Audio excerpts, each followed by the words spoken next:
Ya ya ya ya ma ya ya ma ya ya ita da da ya ya ya ya ya ita da da ya ya ma ya ya ya ma ya ya ita da da ya ya ya ya ya ya ya ya ya ya ita da da ya ya ya ya ma ya ya ma ya ya da ya ya ya ma ya da ya ya ya ma ya ya ma ya ya Boker Tov, da ya ya ya ya ya ya ya ya ya ya da ya da ri da ya yo na na na ma ya yo na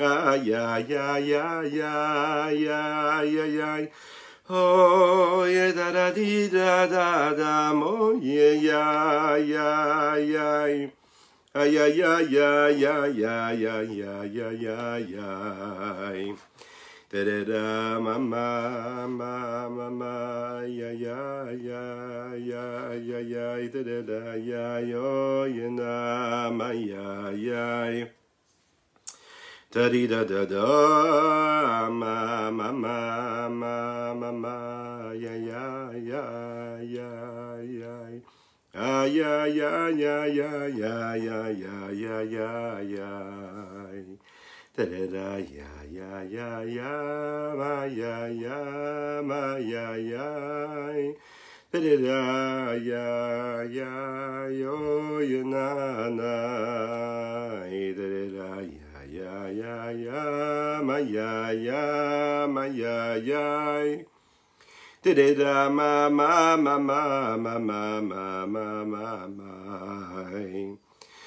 da ya ya ya ya ya yo ye na na na ma ma mo ye na ma ma ma ma ma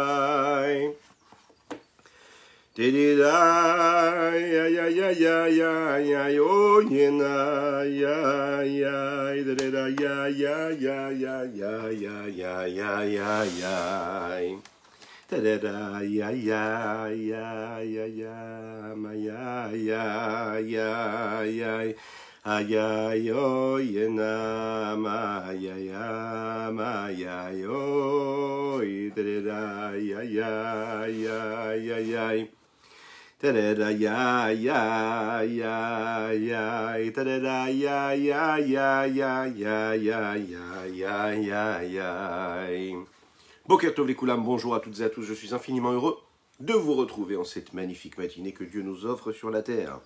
J'espère que vous êtes bien installés, vous êtes en train d'amener les enfants à l'école, vous êtes tranquillement chez vous à la maison, vous êtes déjà au travail, vous nous regardez en live ou en replay, c'est parfait, vous avez raison d'être là.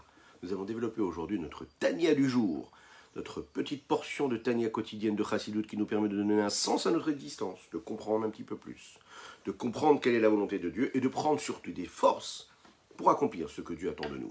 Je vous souhaite donc une bonne étude et je remercie Hachem pour cela en vous souhaitant un bon Lechaïm, en vous souhaitant d'excellentes nouvelles dans tous les domaines. Lechaïm.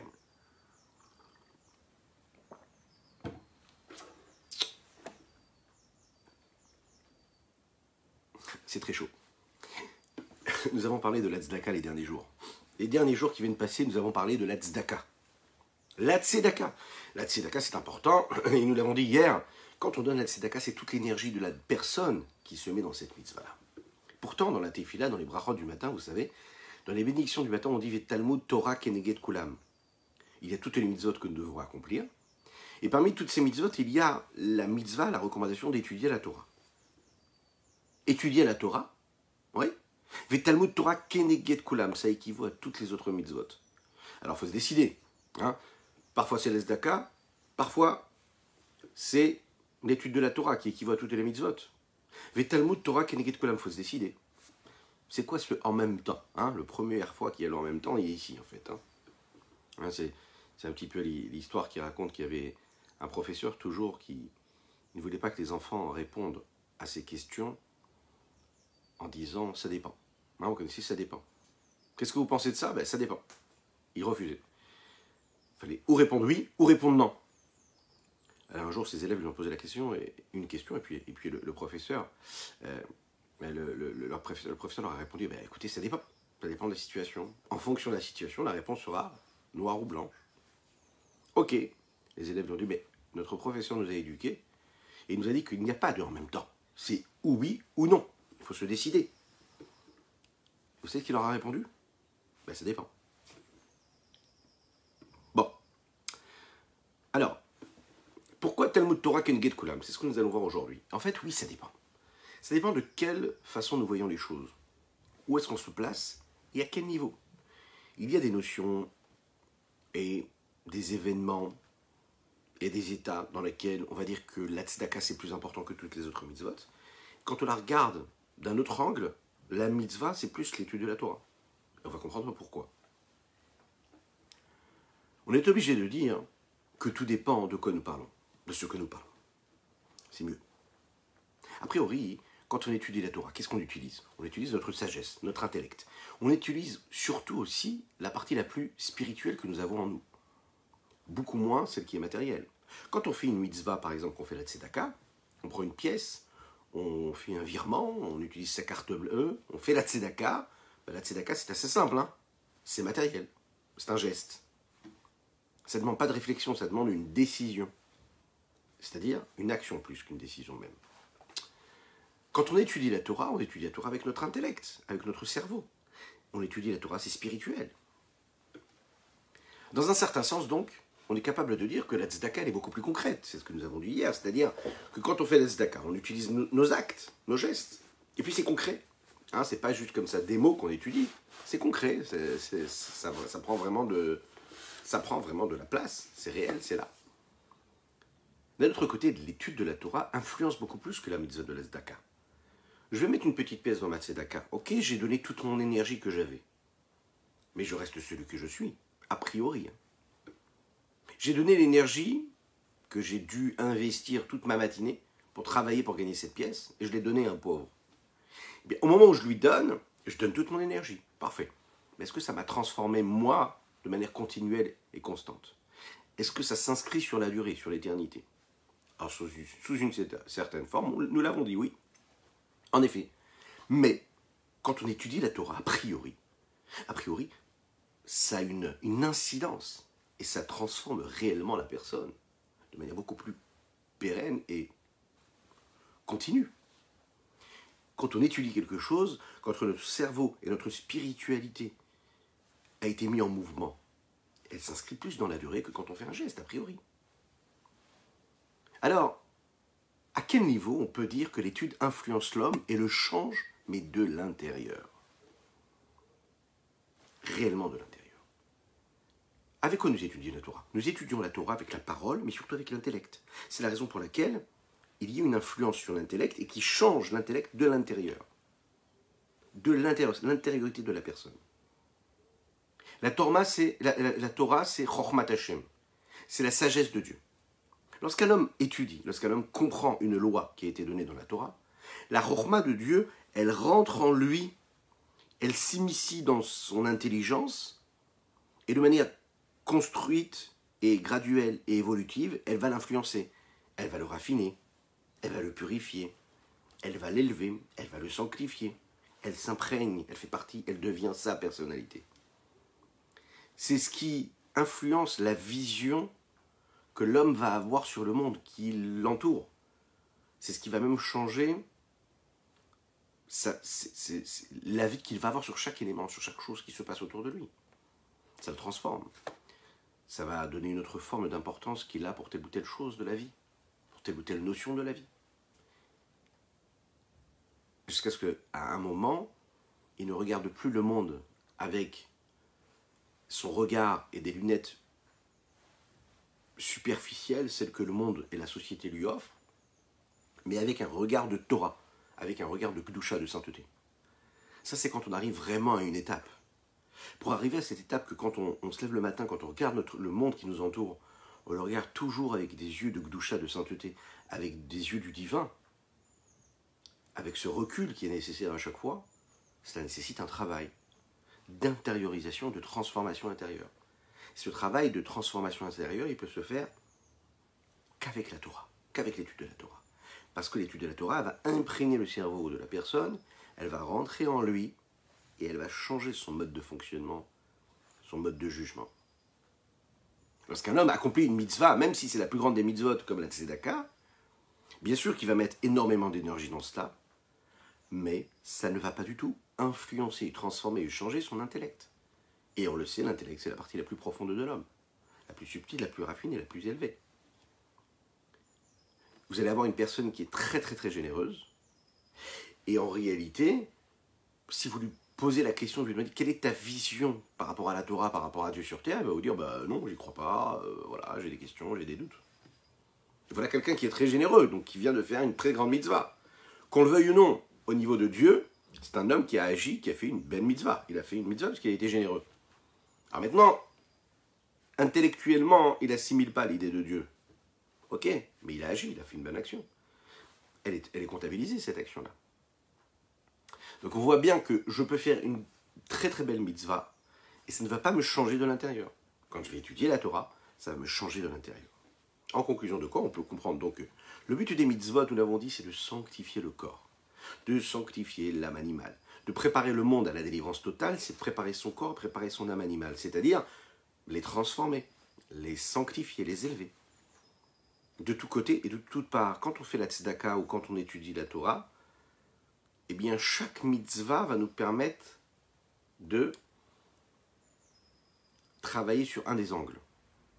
Ça veut dire que la tzedaka va me permettre d'élaborer, de transformer, de raffiner l'action concrète, c'est-à-dire toutes les énergies que j'ai dû mettre pour activer mon corps et les membres de mon corps pour agir, pour travailler, pour avoir cet argent pour la donner à la tzedaka. Donc à ce moment-là, j'ai élevé ma partie corporelle et animale qui était nécessaire à ce moment-là de l'action. Et quand je veux utiliser mon intellect, à ce moment-là, je vais élever, sanctifier et transformer la partie la plus profonde de mon être. Voilà, chacun il a sa fonction en fait, en réalité. Le Admorazaken ici va nous rajouter qu'en fait, quand on dit Talmud Torah Keneged Kulam, c'est parce que l'étude devient non seulement imprégné de la sainteté de Dieu, mais encore plus que cela, il va lui-même influencer ce que l'on appelle les levushi nefesh, les outils, les vêtements de l'âme, qui sont quoi? Ces moyens d'expression à l'âme. Comment est-ce que l'âme s'exprime? À travers la pensée, à travers la parole également. Et la pensée et la parole de l'âme animale, de l'âme vitale, à ce moment-là, quand elles sont imprégnées par l'étude de la Torah, eh bien, elles sont influencées, elles se transforment. Quand du côté de l'action, ça ne sera que le ma'asé, c'est-à-dire le vêtement de l'action, hein, ce moyen d'expression que l'âme a à travers l'action, les actes, qui s'élèvera par la tzedaka. Le Morazaken rajoute, il dit, c'est pas seulement les vêtements de l'âme qui vont s'élever, c'est-à-dire la pensée ou la parole, qui s'associent à cette étude, mais en fait, l'étude va s'imprégner, va sanctifier même les forces que l'âme elle a elle-même. La chokhma, la bina, la da'at. On parle de quelque chose d'exceptionnel ici. On est en train de nous dire ici qu'en fait, quand on étudie la Torah, ça influence les forces elles-mêmes. Ça veut dire que ma vision, elle change. Et ça veut dire que je ne suis plus le même. Je réfléchis plus pareil. Je ne discerne pas pareil. Ma conscience n'est pas la même. Mon savoir n'est pas le même. L'homme simple a cette capacité, ce pouvoir-là, à un moment, de transformer, de sanctifier toutes ses vertus, ses traits de caractère, et de faire en sorte que son âme animale, par exemple, qui a beaucoup de plaisir, qui a beaucoup de désir, qui est attiré par les choses que le monde lui offre, qui est peut-être parfois très, très en colère. Cette âme animale qui s'exprime à travers la vantardise, avec toutes ces, tous ces dérivés-là, tout ce que l'âme animale peut nous permettre d'être, et nous oblige à être parfois. Eh bien, cette étude de la Torah, elle va permettre en fait d'influencer même, et surtout même, ces vertus-là, ces traits de caractère, de façon à ce qu'on soit un peu moins en colère, de façon à ce qu'on soit un peu moins envieux, qu'on soit un peu moins attiré par les plaisirs matériels et qu'on s'imprègne un peu plus de spiritualité.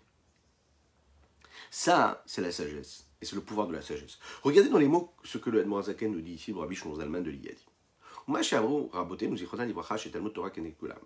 Et voilà ce que les Chachamim, nos sages de mémoire ordonnée, ont dit, que l'étude de la Torah correspond à toutes les mitzvot. Elle équivaut à toutes les mitzvot.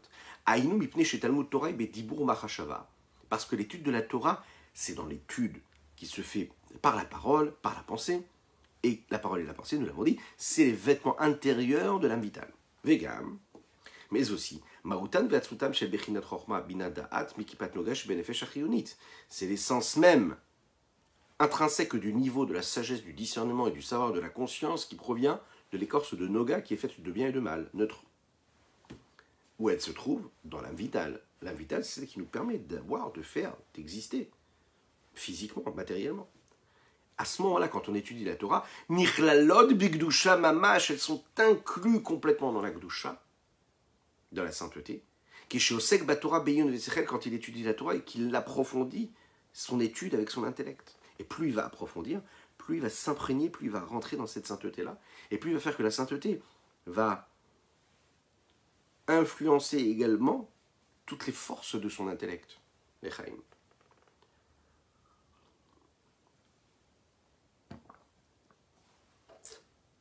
Maintenant, le Admorazaken va répondre à une question.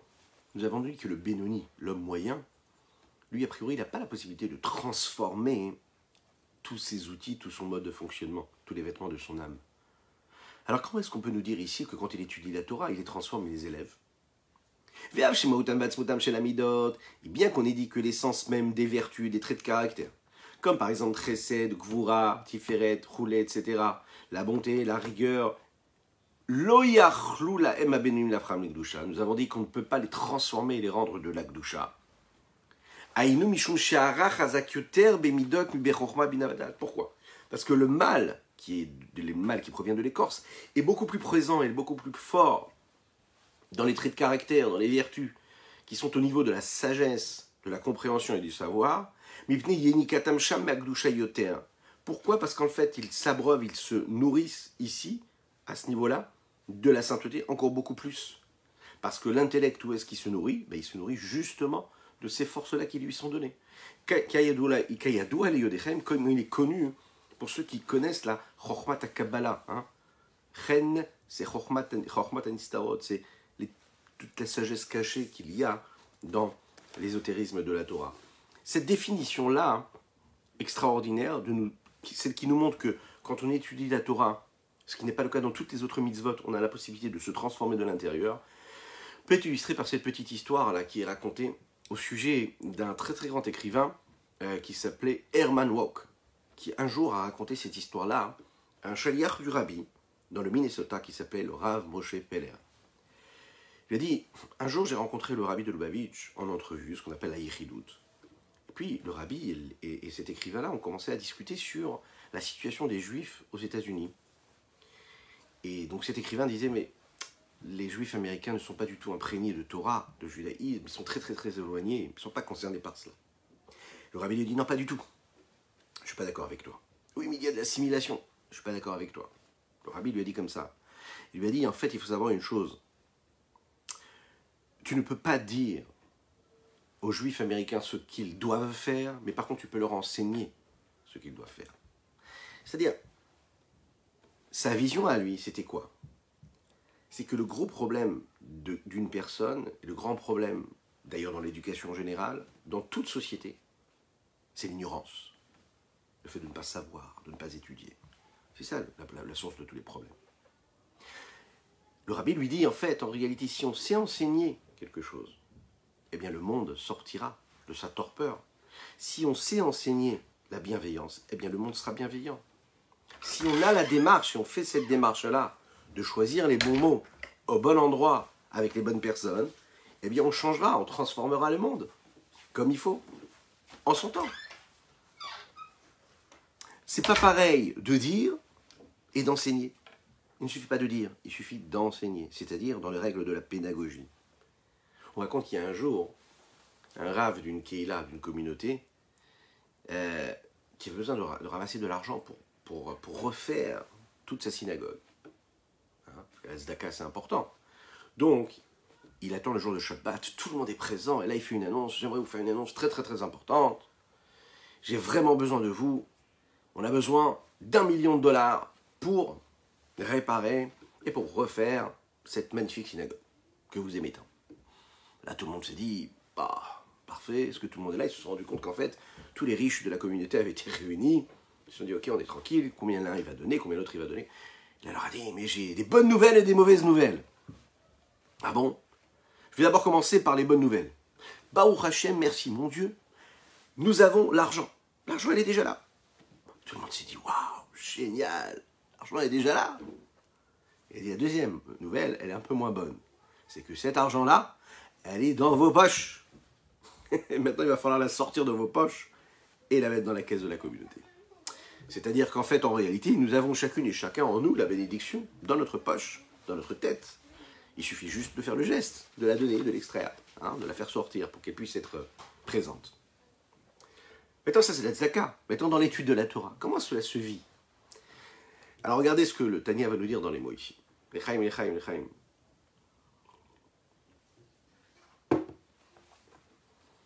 Je rappelle aujourd'hui que nous étudions Deu Nishmat Imavat Esther Golda. Nous étudions également, pour la réussite totale et complète, et je compte sur vous pour les Amen ve Amen, de Shalom Dovber Ben Messaouda, qu'Akadosh Baruch Hu lui envoie une réussite totale, matérielle et spirituelle dans tous les domaines, une tranquillité, une sérénité, beaucoup de sagesse et beaucoup de réussite dans tout ce qu'il entreprend, ainsi que pour tout son foyer, toute sa famille. Ouais, voilà. Donc une belle réussite. Dites Amen ve Amen si vous êtes à la maison et dites-le sinon dans les commentaires. Voilà, c'est juste ici, là. Et je compte sur vous pour vos partages, pour vos likes, pour vos commentaires. Dites-nous bonjour, dites-nous Boker Tov, good morning. Dites-le dans la langue que vous voulez, c'est important. Dites-nous où est-ce que vous êtes là. Participez, oui, c'est important. On est en train d'étudier la Torah.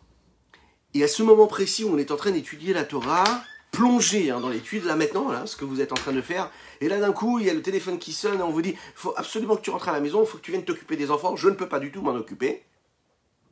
Ou que tu ailles tout de suite amener les enfants à l'école, parce que moi, je ne peux pas. Et là, vous êtes là en train d'étudier, en train d'écouter ce magnifique cours de Tanya, ce live, où vous êtes en plein replay. Bon, qu'est-ce que vous faites? Est-ce que vous acceptez de quitter votre étude pour aller vous occuper de vos enfants ou pas? Allez, quel est le choix? Quelle est la décision que vous allez prendre? Vous allez me dire, écoute, c'est un vrai problème, là. C'est un vrai dilemme.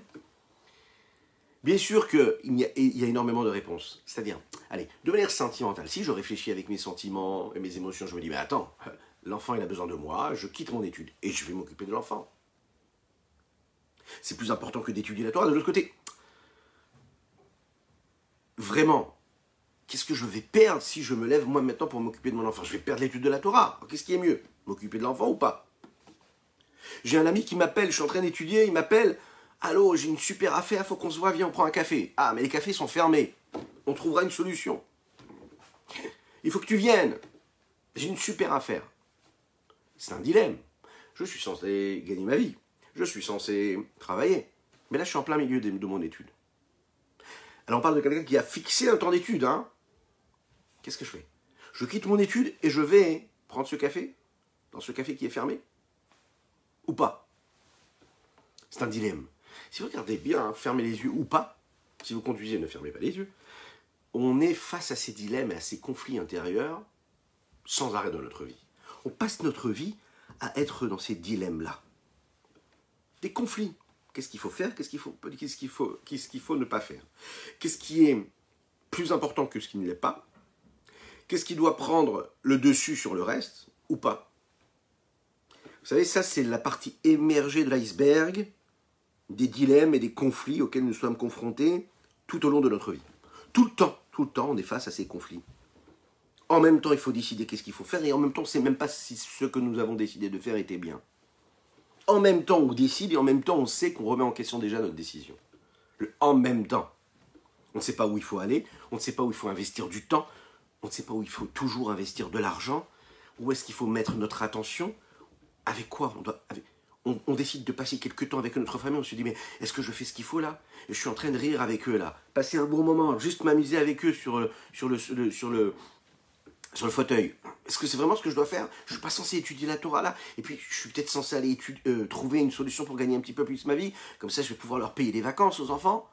Ou est-ce que c'est juste là, je dois rester là? Oui, mais peut-être que les vacances, ça servira à rien. Parce que si je suis pas tranquille et si je suis pas capable de rester 5 minutes avec eux, ça sert à rien en fait, les vacances.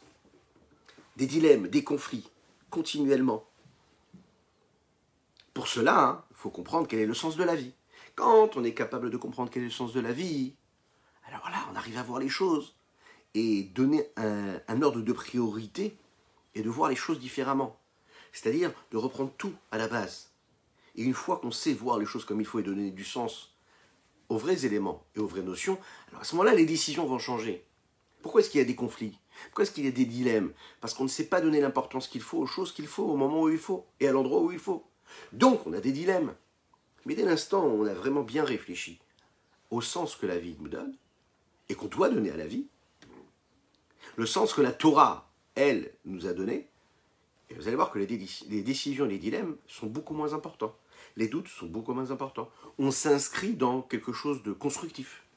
Vous allez me dire, ah ouais, ça c'est compliqué quoi. Donner sens à la vie, mais quel est le sens de la vie? C'est compliqué. Mais c'est pas compliqué du tout. Parce que si vous nous souvenez tous les matins, ou parfois, ou peu, ou toujours, eh bien vous sauriez que ça fait quelques semaines déjà que le Tanya nous a appris à nous donner un sens. Le Tanya est en train de nous donner le mode de fonctionnement de cette vie-là. Il nous a décrit le sens de la vie. Alors, n'hésitez pas à regarder les replays. Il suffit juste de regarder jour après jour le Tanya du jour, du matin. Prenez un café avec vous, à côté de vous, puis ça permettra à votre corps d'avoir un petit peu de caféine et de prendre de la force, et puis à votre âme de comprendre. Ce sens-là, c'est ce que le Tanya nous a donné. Parce qu'en fait, ces dilemmes-là, ils sont destructeurs. Ces conflits intérieurs que nous avons, ils sont destructeurs parce qu'on prend des décisions qu'on n'assume même pas. Parce qu'en fait, à la base, ces décisions, on les prend sur quelque chose qui est mouvant, sur un état qui n'est pas décidé, qui n'est pas voulu, qui n'est pas assumé. Et pourquoi est-ce qu'il n'est pas assumé? Mais parce qu'en fait, on n'a pas fait le travail d'avant, c'est-à-dire d'installer ces décisions et ces conflits-là. Vous savez qu'il y a par exemple des dilemmes. On a un dilemme, on se demande, mais à quel âge il faut se marier? Il y a des jeunes qui nous regardent, Baruch Hashem. Alors, à quel âge il faut se marier? La société va vous dire, non, tu te maries une fois que tu as une maison, une fois que tu as de quoi vivre, une fois que tu as une situation, etc., etc. Après, tu réfléchis comment te marier ou pas. Ouais, mais la Torah ne te dit pas ça du tout. La Torah te dit que pour donner un sens à ta vie, tu te maries, que quand tu te maries, c'est pas un but en soi de se marier. Se marier, c'est en fait quelque chose qui t'accompagne dans ta vie de juif. À un moment, il y a une étape, tu dois passer par le mariage, tu dois fonder un foyer. Pourquoi? Parce que la Torah, elle te dit que quand tu vas te marier, à partir de 18 ans, d'accord, en fonction du sérieux de la personne, eh ben, tu peux et tu dois accomplir la volonté de Dieu et faire résider Dieu ici-bas sur terre quand tu crées un foyer. Ah oui, mais la société ne te dit pas ça du tout. Elle te dit d'abord, tu dois avoir un métier, et puis comment tu vas nourrir ta famille, puis etc., etc. Et ça, c'est faux. Le petit oiseau qui se lève le matin, qui chante aux aurores, eh bien, il trouve de quoi manger. Donc toi, si tu es confiant et que tu lèves tous les matins pour aller faire ta tefila et ta prière, et que tu t'occupes de ton foyer, tu verras qu'Akadosh Baruch Hu, il t'aidera à avoir ta parnassah de la même manière. C'est la vision de la Torah. C'est le sens qu'on donne. Donc quand tu as donné et tu as placé ce sens de la vie là, à ce niveau-là, ben, tu verras qu'en fait les décisions que tu vas prendre et les conflits que tu auras et les dilemmes que tu auras seront beaucoup moins importants. Ça, c'est la différence. Le sens de la vie que nous avons appris ensemble, c'est ce qui nous a appris à placer les choses là où il fallait.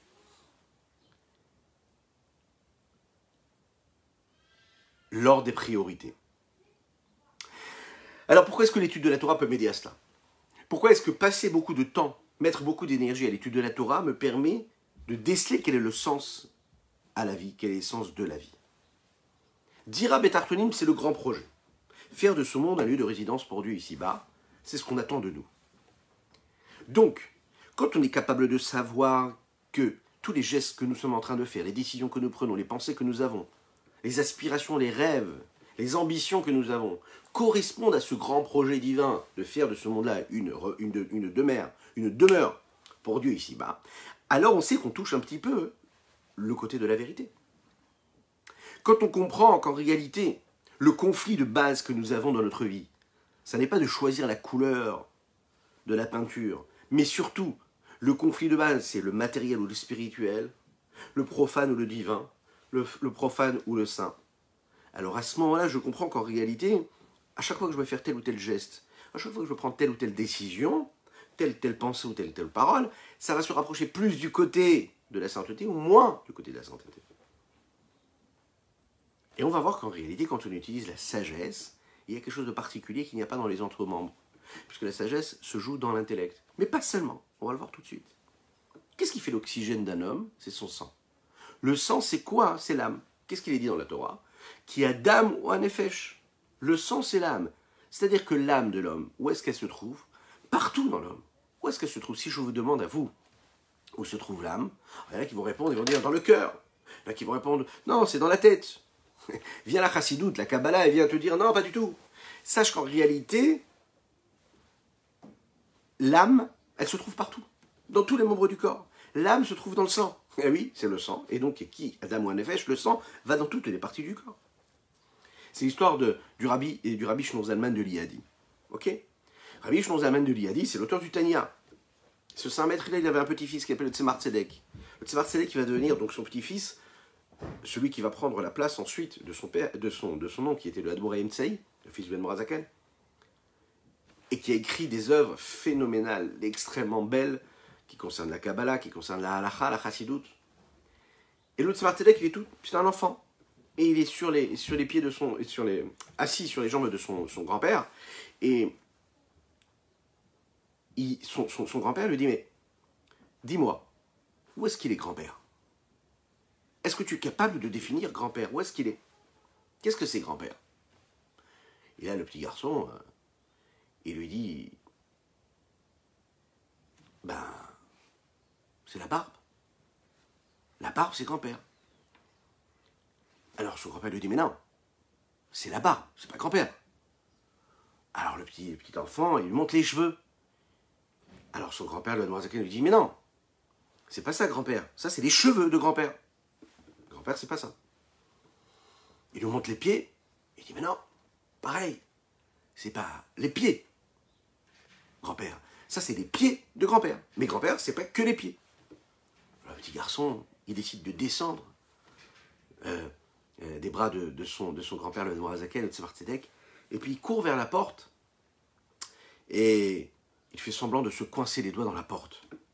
Et là, il fait semblant de pleurer. Alors son grand-père, le Hadmorazaken, se lève, et il va vers lui, il dit, mais qu'est-ce qu'il y a? Pourquoi est-ce que tu pleures? Et là, le petit garçon dit à son grand-père, il dit, bah, ça, c'est grand-père. Vous avez compris un petit peu l'idée?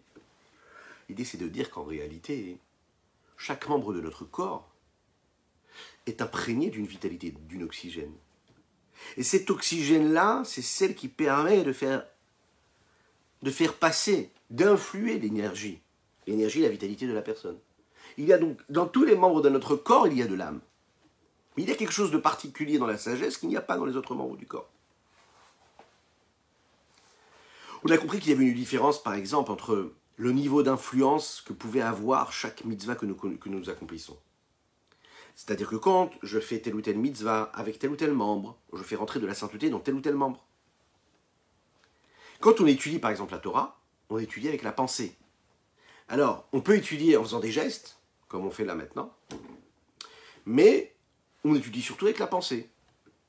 Donc a priori, on n'élève que la pensée, le moins de membres du corps. Une personne qui va faire la tzedaka, elle se lève, elle va marcher, donc il y a tous les membres de son corps qui sont mis à contribution, quasiment, beaucoup de membres. Il y a ses mains, etc., etc. Lorsqu'on étudie la Torah, on peut rester assis, juste penser, juste être assis devant un livre, et puis on ne fait pas bouger le corps. Donc il n'y a que la pensée, à ce moment-là, qui s'imprègne de ce qu'est l'idée intellectuelle qui est en train d'être étudiée. L'étude, elle, transforme peut-être l'âme animale, puisque l'âme animale, l'âme vitale, c'est elle qui est l'outil qui permet d'intégrer une idée intellectuelle et spirituelle, donc. Et de cette façon-là, elle va donc intégrer cette idée, influencer, transformer beaucoup plus et beaucoup plus profondément que dans l'accomplissement de la Torah et des mitzvot. L'Echaim. En tout cas, l'accomplissement des mitzvot. La différence profonde qu'il y a entre l'étude de la Torah et l'accomplissement des mitzvot, ça n'est pas une question de quantité, mais plus de qualité. Dans le sens où, quand on étudie, ça va créer une qualité de lien et de rapport et de contact que nous avons avec Dieu qu'il n'y a pas quand on va faire telle ou telle mitzvah. La question c'est, où est-ce que l'on rencontre Akadosh Baruch Hu, Dieu, le plus? Quand je dis le plus, ça veut dire de manière dévoilée le plus. Parce qu'on rencontre toujours Dieu quand on fait une mitzvah.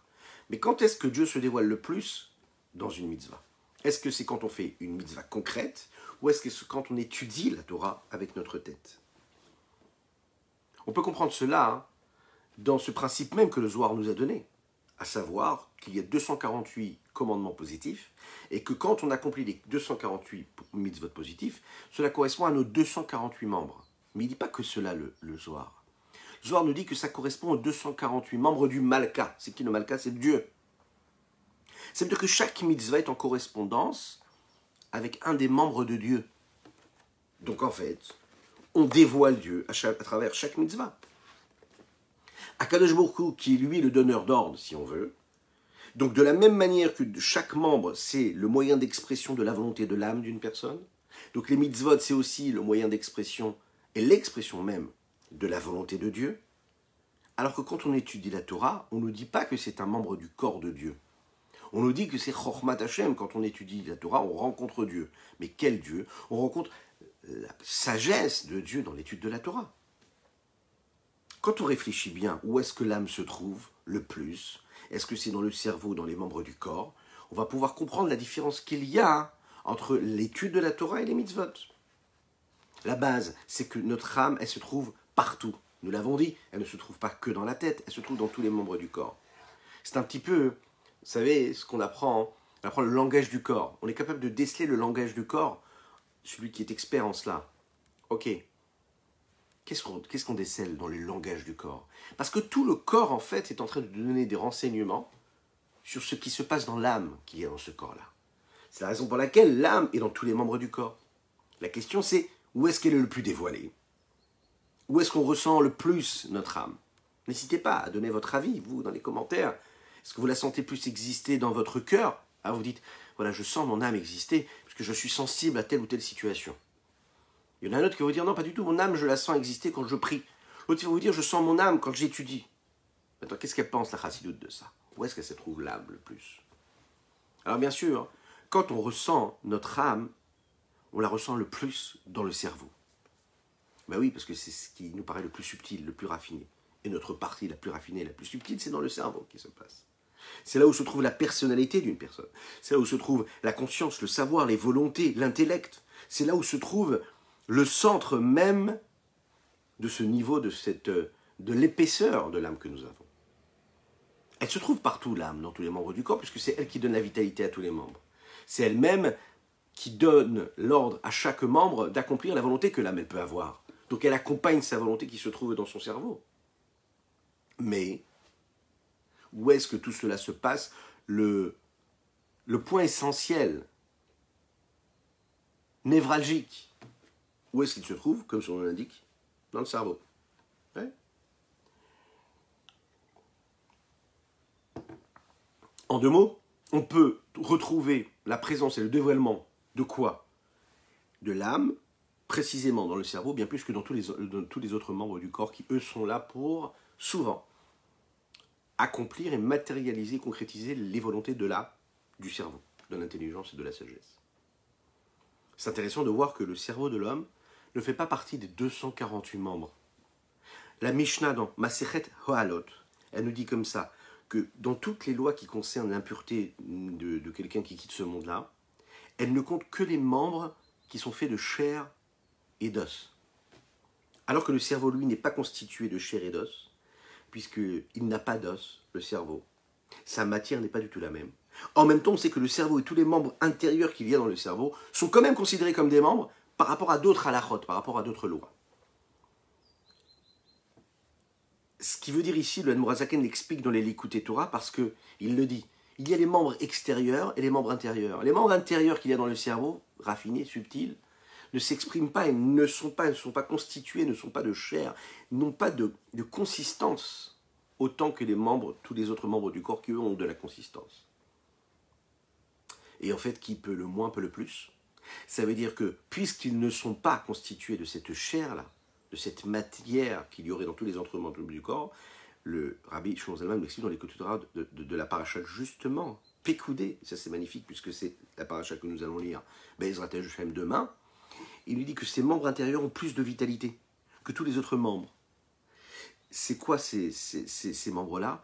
C'est là où se trouve la vitalité. Et puisque dans chaque membre il y a la lumière de Dieu, et que dans la sagesse il y a une lumière de Dieu qui est très subtile, très raffinée, parce que c'est justement les membres, si on peut les appeler ainsi, du cerveau qui nous permettent de percevoir, de déceler, de comprendre la présence de la lumière divine. Donc par définition, ils sont raffinés, ils sont le moins physiques possible. Et ça, c'est extraordinaire de le comprendre de cette façon-là. La lumière divine s'imprègne tellement dans l'étude de la Torah qu'en fait, elle s'imprègne dans ces membres qui n'en sont pas de la même façon qu'ils peuvent en être dans les autres membres du corps.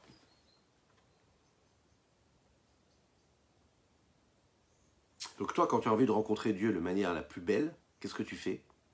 Tu étudies la Torah. Parce que de cette façon-là, tu t'attaches à quelque chose, une dimension dévoilée de Dieu, la plus raffinée possible. Ce qui nous amène vers la conclusion de notre cours.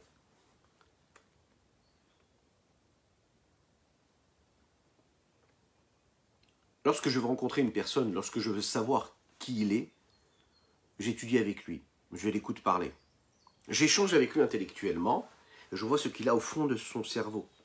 C'est là où j'arrive à le connaître, à le comprendre, plus que dans ses actions. Cela ne va pas dire du tout que l'action n'est pas intéressante, ça ne veut pas dire du tout que l'action n'est pas essentielle, puisque nous l'avons dit, l'action aussi, bien sûr qu'elle est essentielle, autant. La question ici qu'on va essayer de se poser, c'est comment Akadosh Baruch Hu se dévoile plus dans la Torah que dans les mitzvot. On a compris la forme, on va essayer de comprendre le fond. La Torah, c'est la sagesse de Dieu, ce qu'on appelle les mourim. Les mitzvot, ce sont les membres de Dieu. De la même manière que chez l'homme, il y a la tête et il y a le reste des membres du corps. Chez Dieu aussi, il y a la tête, si on peut dire ainsi, et les membres du corps. Les recommandations que Dieu nous donne, les mitzvot, correspondent à ses membres à lui. Et puis la sagesse, sa sagesse à lui, la partie cérébrale de Dieu, si on peut s'exprimer ainsi en parlant de Dieu, correspond donc à sa sagesse qu'il a mis dans la Torah. Et de la même manière que l'âme se dévoile plus dans le cerveau, et quand elle se dévoile dans le cerveau, elle se dévoile de manière beaucoup plus dévoilée que dans les membres du corps. La même chose, la lumière de Dieu qui se trouve dans la Torah est beaucoup plus grande, et beaucoup plus, quand je dis grande, excusez-moi, c'est pas ça, elle est beaucoup plus dévoilée que dans les autres membres du corps, ou dans les autres membres, dans les autres mitzvot. C'est la raison pour laquelle, vous savez, les 2 premières paroles ont été dites par Dieu, dans les 10 paroles, dans la Seret HaDiberot. Anochi velo yerecha. Ce sont ces 2 premières paroles qui ont été dites par Dieu. Et vous savez ce que les Chachamim nous disent? Le premier mot, c'est quoi? C'est Anochi. Et il n'a pas dit Ani, Dieu. Il a dit Anochi, je suis. Et qu'est-ce que ça veut dire, je suis? Ce sont donc les initiales d'une phrase qui veut dire comme ça. Ana nafshi ketavit yahavit. Ana, moi, nafshi, mon âme, je l'ai écrite et je l'ai mise dans la Torah. Vous imaginez ce que ça veut dire? Dieu, la première parole qu'il dit que nous allons entendre de nos propres oreilles, en 3D, ouais, c'est « je me suis mis dans la Torah ». Ça veut dire que quand il crée le monde, il crée le monde. Il ne dit pas « je me suis mis dans le monde ». Dans l'étude de la Torah, Dieu dit « je me suis mis dans la Torah ». Tu veux me rencontrer de manière la plus dévoilée possible? Étudie la Torah. Parce que quand tu étudies la Torah, tu es Dieu, tu es avec Dieu, tu es avec lui, tu es ce que Dieu il est. Qui beor panecha natatalanu, Hashem Elokeinu Torah Traim, c'est ce que nous disons tous les jours dans la Tefila. Avec la lumière de ce que tu es toi, tu nous l'as donné, toi Dieu, Torah Traim, une Torah de vie. Elle est vivante parce que c'est Dieu qui est dedans. C'est Dieu lui-même qui est dans cette Torah et par l'intermédiaire de cette Torah, je peux le rencontrer. Un jour, on a posé la question à Aristote. Vous connaissez? Alors lui, il était en train d'étudier des études d'éthique et il a enseigné, d'ailleurs, qu'il fallait faire très attention de ne pas manger ce qu'on appelle Ever Minachai. La Torah nous interdit de manger un membre d'un corps d'un animal qui n'a pas été tué avant. S'il est encore vivant, il ne faut pas le manger. C'est la raison pour laquelle il ne faut surtout pas consommer les crustacés, les choses comme ça. Ouais. Pourquoi? Juif ou pas, hein, d'ailleurs. Parce que c'est ce qu'on appelle le membre d'un aliment, le membre d'un corps qui est encore vivant. Tu peux pas, c'est cruel, tu ne peux pas manger le membre d'un animal qui est encore vivant. Maintenant, Aristote, lui, il n'est pas connu pour être si valeureux, si attaché à Dieu, a priori. Et pourtant, il enseigne cela. Il dit, il ne faut surtout pas le faire. Il ne faut pas manger le membre d'un corps d'un animal s'il n'est pas tué avant. Il ne faut pas faire souffrir un animal. C'est interdit, c'est pas normal. C'est pas éthique. Un jour, on a rencontré Aristo et on le voit en train de manger l'oreille d'un lapin.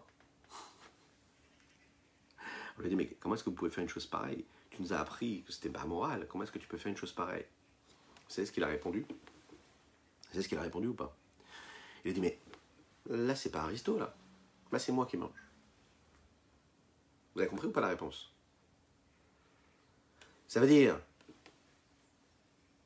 quand je suis en train de manger, c'est pas moi. Quand je suis en train de donner un cours d'éthique, c'est moi. Je suis Aristo. Là, je n'étais pas Aristo. La Torah nous enseigne que, non, un homme, il est ce qu'il est, partout où il est. Je ne peux pas décider de ne pas être ce que je suis moi-même. Ok? Je ne peux pas donner un enseignement et ne pas vivre ce que je suis en train d'enseigner. Ça, c'est la différence entre la Torah et le reste, et les sagesses profanes. Et la Torah, ce qu'elle te dit ici, c'est que quand tu étudies la Torah, tu étudies Dieu. Dieu, il est dedans, il est imprégné. Avoir de l'éthique, c'est pas pareil que d'étudier la Torah, et que dans cette Torah-là, on va te donner des valeurs d'éthique. Les valeurs de l'éthique, elles ne vont pas te transformer, te transcender. Tu n'auras pas assez de force pour être toujours transformé, transcendé par ces valeurs d'éthique. La Torah, quand tu apprends ces valeurs et cette éthique-là dans la Torah, eh bien ça te donne la force d'aimer, de craindre Dieu qui te donne ces formes et de valeurs d'éthique. Autrement dit, quand on nous dit « oui, mais j'ai pas besoin de la Torah pour me comporter de manière morale », c'est faux.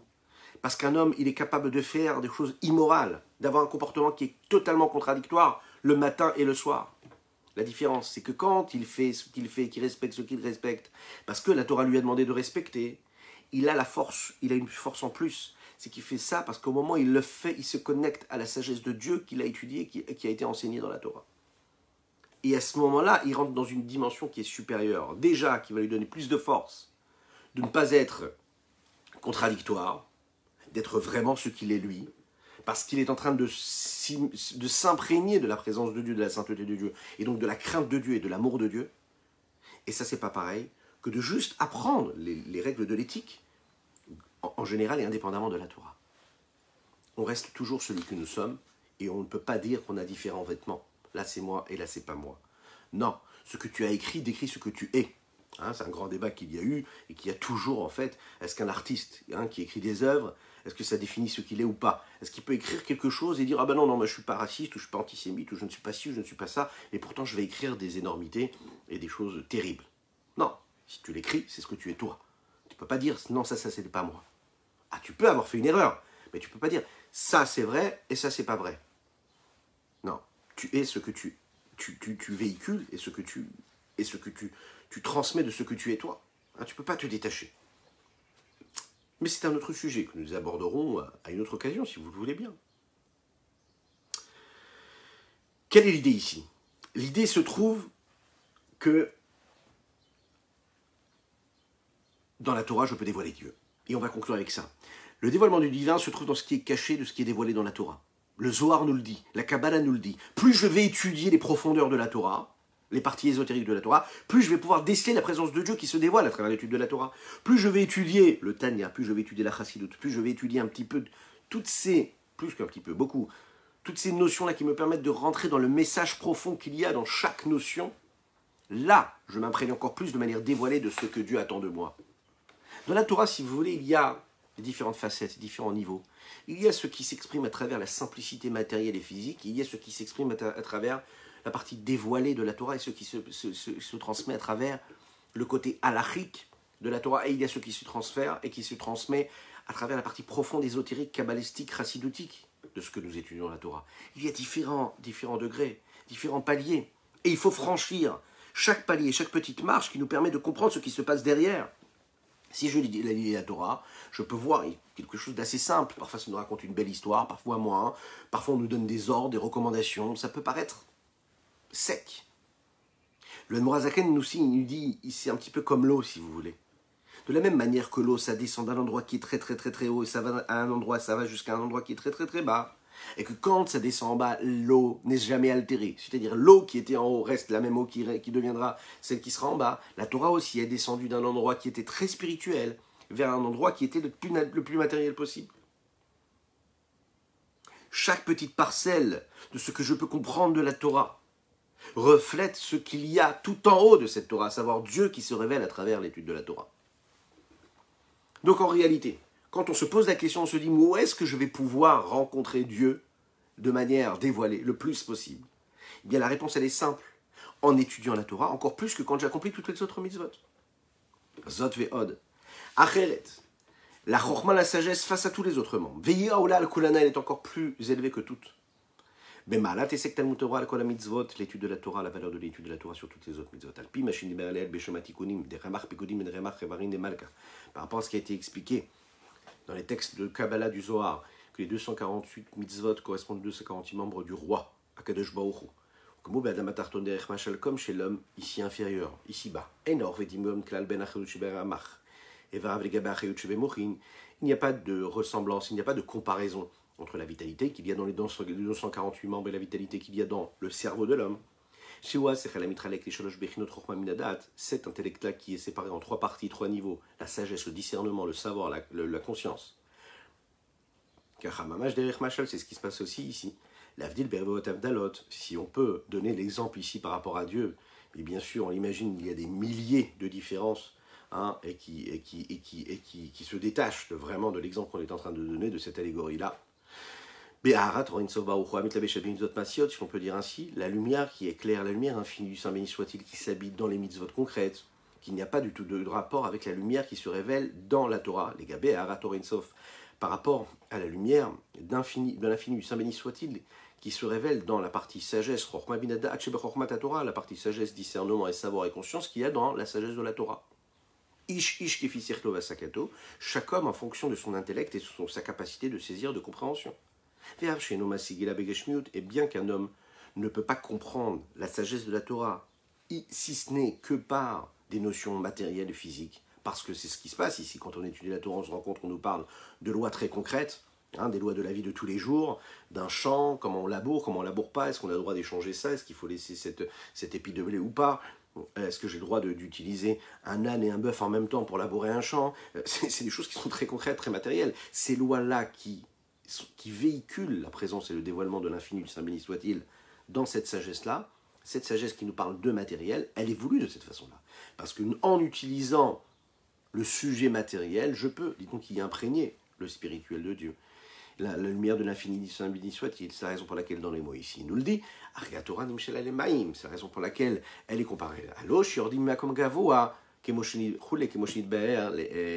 l'eau reste l'eau, même quand elle descend le plus bas possible. Quand on étudie la Torah et les notions les plus matérielles qu'il puisse y avoir dans l'étude de la Torah, on est en train de toucher le sommet, c'est-à-dire la sagesse de Dieu qui s'imprègne dedans.